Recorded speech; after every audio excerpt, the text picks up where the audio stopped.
If you want to cut an object in half in Tinkercad, the easiest way is to use a whole shape as a cutter.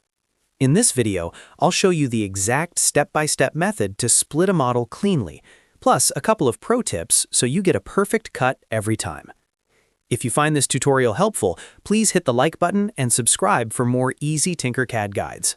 Let's jump in. First, open your Tinkercad project and make sure the object you want to cut is already on the work plane. This can be any basic shape, a custom model, or a design you've imported. The main idea here is simple. Instead of using a special cut tool, Tinkercad lets you subtract material by placing a whole shape over the part you want removed. Now go to the Basic Shapes panel on the right side of the screen. Drag a box shape onto the work plane. You can also use another shape if that fits your design better, but a box is usually the easiest choice for cutting something in half. Place the shape near your object so you can start positioning it. Next, click the shape to select it, then change it from a solid shape into a hole. You'll see the hole option in the top right inspector panel. Once you click hole, the shape becomes transparent, which means it will now act like a cutter instead of a solid object. This is the key step that makes the cut work. After that, move the hole so it covers exactly half of the object you want to cut. Try to position it carefully, because whatever the hole touches will be removed when you group the shapes. If you want the object split down the middle, make sure the hole is aligned right through the center line.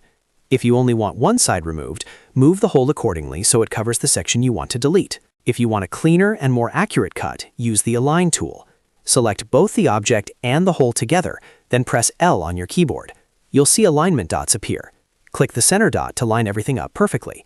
This is a great trick when you want a symmetrical cut, because it helps you avoid placing the hole slightly off-center by accident. Before you group the shapes, make sure your hole is larger than the object in the direction you are cutting. This is an important pro tip. If the hole is too small, Tinkercad can sometimes leave tiny, unwanted slivers of material behind. Making the hole a little bigger than the object helps ensure a clean, full cut with no rough edges left over. Once everything is lined up correctly, select both the original object and the hole at the same time. You can drag a selection box around them, or hold Shift and click each one. Then press Ctrl+G on Windows, or Command+G on Mac, or just click the group icon in the top right. Tinkercad will combine the shapes, and the hole will subtract from the solid object. And that's it. Your object is now cut in half. The part covered by the hole disappears, and the remaining half stays on the work plane as a new grouped model. If the cut doesn't look quite right, just undo it, adjust the hole position, and group again until it's perfect. This technique is really useful for creating split models, making openings, trimming parts, or preparing a design for 3D printing.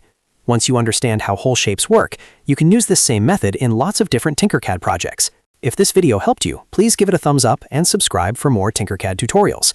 And if you want, I can also show you how to cut a shape at an angle, cut a model into 2 separate pieces, or slice a design for 3D printing in Tinkercad. Thanks for watching, and I'll see you in the next one.